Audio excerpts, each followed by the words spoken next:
Скопје и Македонија денеска беа центар на јудаизмот и можност достоинствено да се представиме како земја во која толеранцијата меѓу луѓето од различен етнички идентитет е темелен принцип на заедничкиот соживот.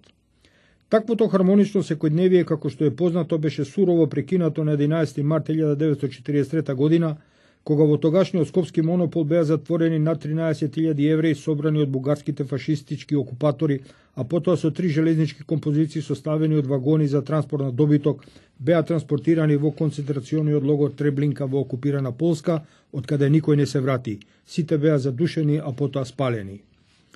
Овој најголем геноциден злостор во историјата на човештвото, направен во првата половина на минатиот век, покажува дека писателот Фјодор Достоевски бил длабоко во право кога напишал дека човекот е најголемото чудо, но истовремено и најголемото чудовиште. Трите урни со пепелта на македонските евреи од Скопје, Битола и Штип, донесени од концентрациониот логор во Треблинка, сношти преноќија во музеот на Скопје, а предладне во тројца гардисти на армијата на Македонија ги изнесоа, пошто големата поворка од граѓани на Македонија и гости од целиот свет преку улицата Македонија, градскиот плоштад и камениот мост стаса пред платото на меморијалниот центар на Холокаустот, каде беше одржана голема и достојна комеморативна свеченост на која говореа председателката на фондот на Холокаустот на македонските евреи Лилјана Мизрахи, председателката на еврејската заедница на Република Македонија Бјанка Суботич, а по нив рабинот Ендрю Бейкер, председател на меѓународниот консултативен совет на фондот на Холокаустот на македонските евреи, кој меѓу другото рече: The tragedy of the Jews of Macedonia during the Holocaust is a particularly painful one, even when placed amidst the many other horrific accounts of deportation and murder.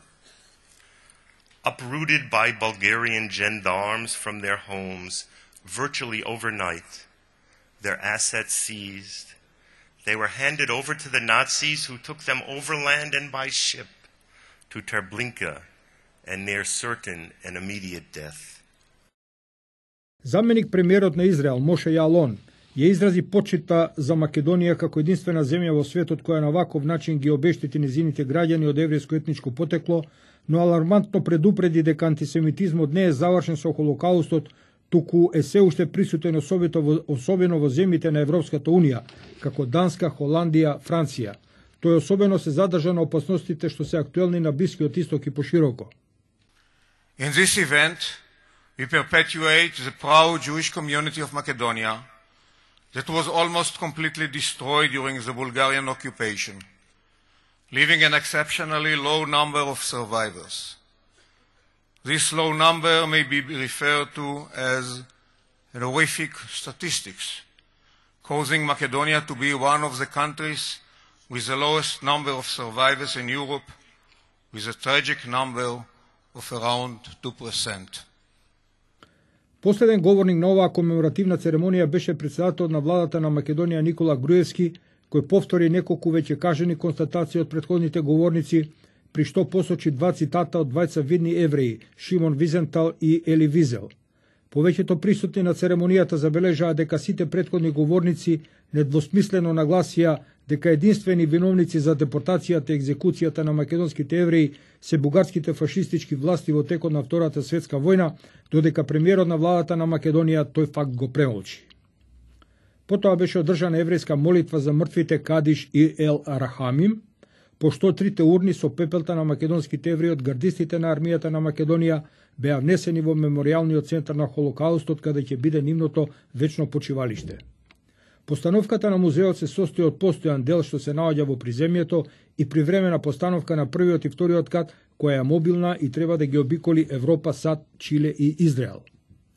Авторот на оваа музејска постановка, Мајкл Беренбаум од Соединетите Американски држави, вели дека заедничка одговорност на сите е да се каже што навистина се случи со евреите, кои се дел и од македонската историја, затоа што тие биле присутни на ова подневје уште од времето на Филип Македонски, но биле зверски откорнати од бугарските фашисти од нивните огништа од Скопје, Штип и Битола. Најимпозантен елемент во интериерот е флуидната меморијална скулптура, составена од 7148 лелелави конци со монистра, која директно од тавано се спушта до приземјето, представувајќи ги 7148 македонски евреи што го загубија животот во Треблинка.